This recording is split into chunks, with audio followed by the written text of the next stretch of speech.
Good morning students. आज मैं तुम्हें बताऊंगी आयनन विभव।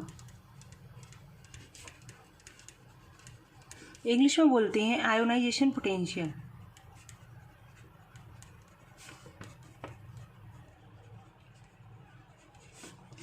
देखिए क्या होता है। सबसे पहले आयनन विभव, इसकी डेफिनेशंस बताती हूँ मैं। जैसे किसी तत्व के, ठीक है, इसमें जो विलगित, आइसोलेटेड बोलते हैं विलगित को, गैसीय परमाणु की ग्राउंड अवस्था में उसके वाह्यतम कोश से इलेक्ट्रॉन पृथक करने के लिए जितनी ऊर्जा की आवश्यकता होती है उसे उस तत्व का आयनन विभव या आयनन ऊर्जा कहते हैं। जैसे मैं तुम्हें एक एग्जांपल देती हूँ।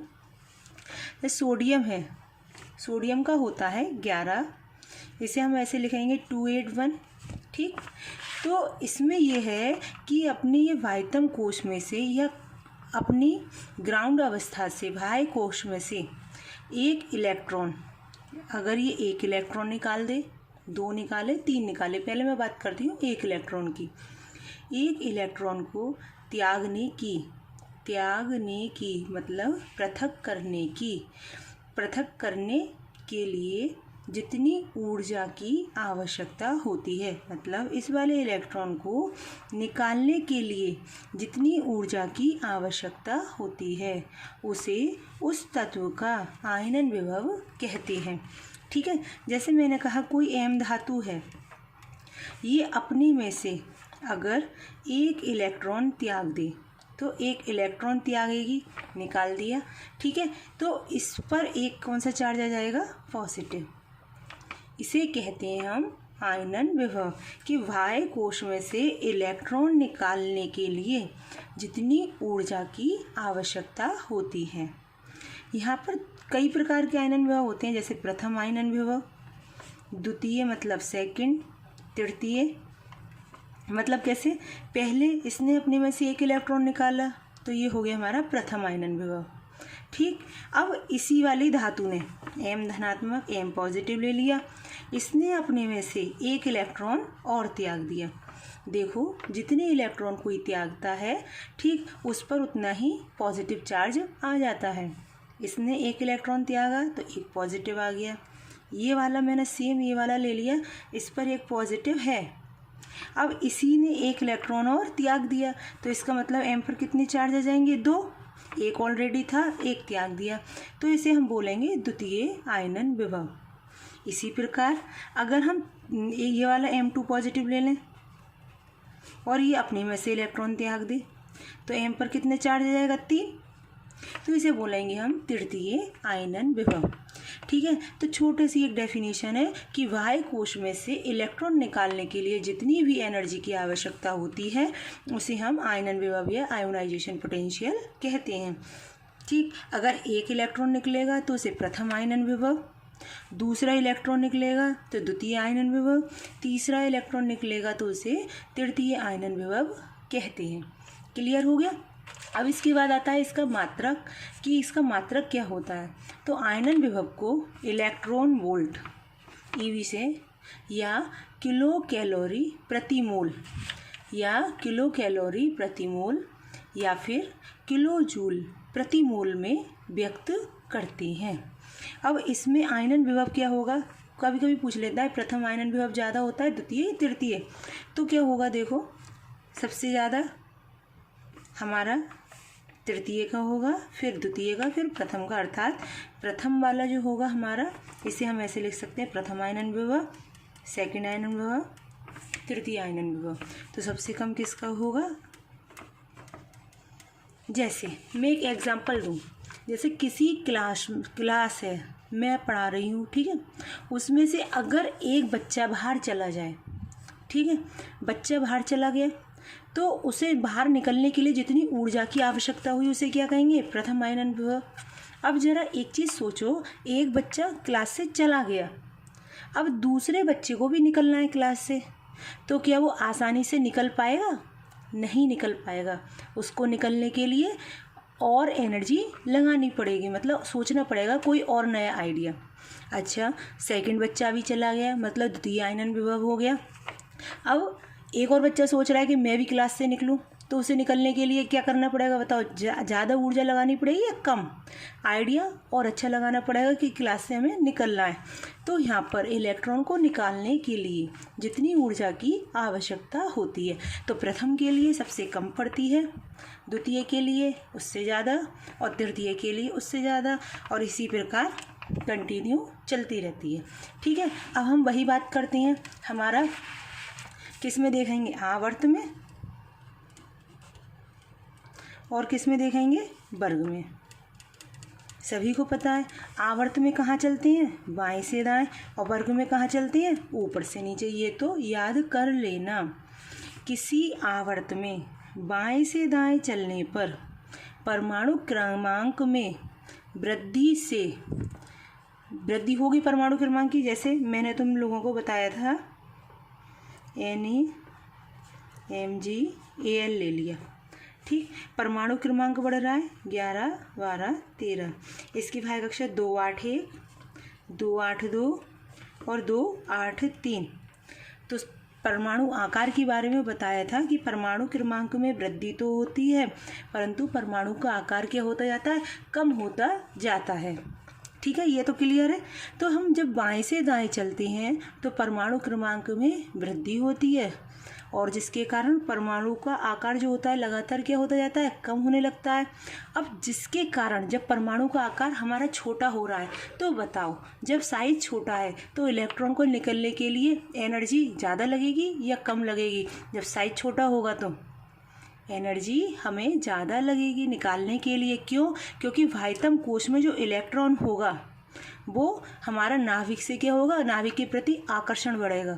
ठीक है, फलस्वरूप जो वाह्यतम कोश में इलेक्ट्रॉन होंगे पृथक करने के लिए आवश्यक ऊर्जा का मान क्या होता जाएगा? बढ़ता जाएगा। जैसे फिर से सुनो, इसकी भाई कक्षा में 2 है, इसमें 1 है, सॉरी इसमें 2 है, इसमें 3 है। अब हमारा आकार लगातार क्या होता जा रहा है? छोटा होता जा रहा है। जैसे इसका आकार इतना था, अब इसका आकार इतना हो गया, अब इसका आकार इतना हो गया। कौन नाभिक के पास आ गया? ये वाला नाभिक के पास आ गया। तो बताओ ये नाभिक से कैसे होगा? मजबूती से जुड़ा हुआ होगा। जब ये मजबूती से जुड़ा होगा तो इलेक्ट्रॉन को निकालने के लिए ज़्यादा एनर्जी की आवश्यकता होगी। कब एक चीज़ और देखना, क्लास में जो बच्चा अगर आगे बैठा होगा तो वो टीचर से क्या होता है? मजबूती से जुड़ा हुआ होता है। तो क्या वो क्लास से भाग सकता है? नहीं। लेकिन जो क्लास के बिल्कुल पीछे बैठा होता है तो वो पीछे से साइड से निकल सकता है या इधर उधर देखता रहेगा। मतलब वो नाभिक के प्रति क्या आकर्षित कम है, जबकि आगे वाला जिसकी त्रिज्या कम होगी वो क्या होगा? मजबूती से आकर्षित होगा। ठीक है, तो आवर्त में बाएं से दाएं चलने पर परमाणु क्रमांक में तो वृद्धि होती है, परंतु परमाणु आकार कम होता जाता है, जिसके कारण हमारा जो बाह्य कोश में इलेक्ट्रॉन होता है उसका नाभिक के प्रति आकर्षण क्या हो जाता है? बढ़ जाता है। फलस्वरूप वाह्यतम कोश से इलेक्ट्रॉन निकालने के लिए हमें अधिक एनर्जी की आवश्यकता होती है। Clear point? इसके बाद आता है हमारा वर्ग में। अब इसमें तो क्या हो रहा है? हमारा आयनन विभव का मान बढ़ रहा है। अब बताओ वर्ग में, अब इसमें बढ़ रहा होगा तो वर्ग में क्या हो रहा होगा? अब ऐसी बात है, घट रहा होगा। बताओ घटेगा क्यों? क्योंकि वर्ग में ऊपर से जाने पर देखो 2,1 और Na का 2,8,1 और K का 19 होता है 2,8,8,1। अब बताओ यहाँ पर कक्षा कितनी है? 2। देखो नाभिक है, नाभिक की 2 कक्षा दूरी जितनी भी है, अब कितनी कक्षा हो गई? 3। नाभिक से दूरी बताओ बढ़ गई, नाभिक से दूरी बढ़ गई। अब इसमें कितनी है? 4। 1 2 3 4। बताओ नाभिक से दूरी और क्या हो गई? और बढ़ गई। अब बताओ दूरी जैसे जैसे बढ़ती जाएगी वैसे वैसे आकर्षण बल क्या होता जाएगा? कम होता जाएगा। कम हो जाएगा तो इलेक्ट्रॉन क्या हो जाएगा? हमारा आसानी से निकल जाएगा। तो वर्ग में ऊपर से नीचे चलने पर परमाणु क्रमांक में वृद्धि के साथ साथ परमाणु के आकार में वृद्धि होती है, जिससे नाभिकीय आवेश का बाहरी कोश के इलेक्ट्रॉन पर नाभिकीय आवेश का बाहरी कोश, बाहरी आउटर कोश के इलेक्ट्रॉन पर आकर्षण कम हो जाता है और इलेक्ट्रॉन को निकलने के लिए कम ऊर्जा की आवश्यकता होती है, जिससे आयनन विभव का मान हमारा कम हो जाता है। तो आवर्त में आयनन विभव बढ़ जाता है और वर्ग में हमारा आयनन विभव कम हो जाता है। ठीक है, ये क्लियर हुआ। अब एक और टॉपिक इसमें बताती हूँ मैं तुम लोगों को, इलेक्ट्रॉन बंधुता।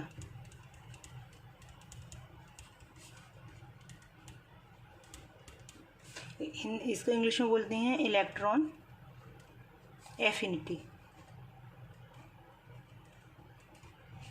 ठीक, ये क्या होती है इलेक्ट्रॉन एफिनिटी?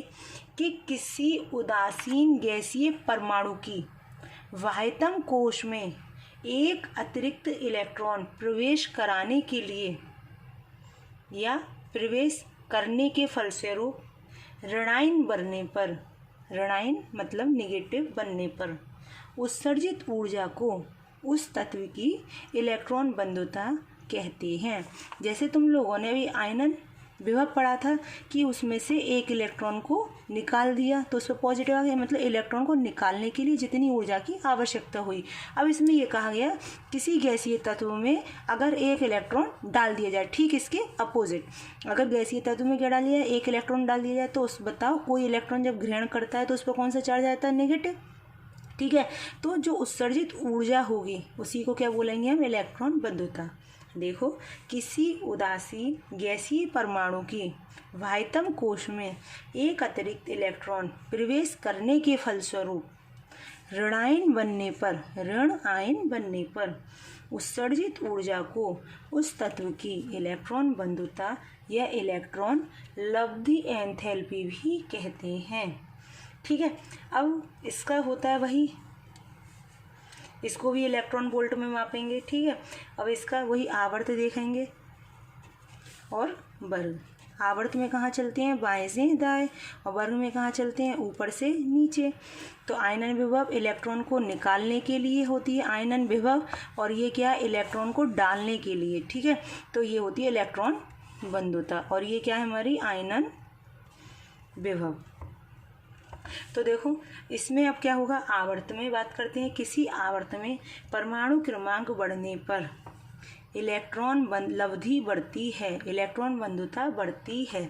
वही सेम कारण हो जाएगा कि आवर्त में चल रहे हैं NaMgAl, जब परमाणु क्रमांक बढ़ रहा है लगातार 11, 12, 13, तो परमाणु क्रमांक तो बढ़ रहा है परंतु उसकी कक्षा में वृद्धि नहीं हो रही है संख्या में। देखो 3 ही है, 1 2 3 1 2 3 1 2 3, तो इसके साइज में लगातार क्या होगी? कमी होगी। कमी होने के कारण नाभिक और बाह्य इलेक्ट्रॉन मजबूती से जुड़ जाएंगे और उसमें एक इलेक्ट्रॉन डालने के लिए अधिक एनर्जी की आवश्यकता होगी।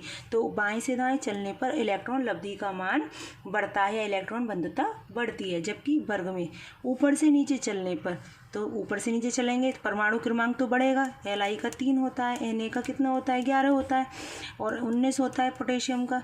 तो लगातार परमाणु क्रमांक तो बढ़ रहा है और साइज भी बढ़ रहा है। साइज बढ़ने के कारण क्या हो जाएगा? हमारे इलेक्ट्रॉन बंधुता घट जाएगी।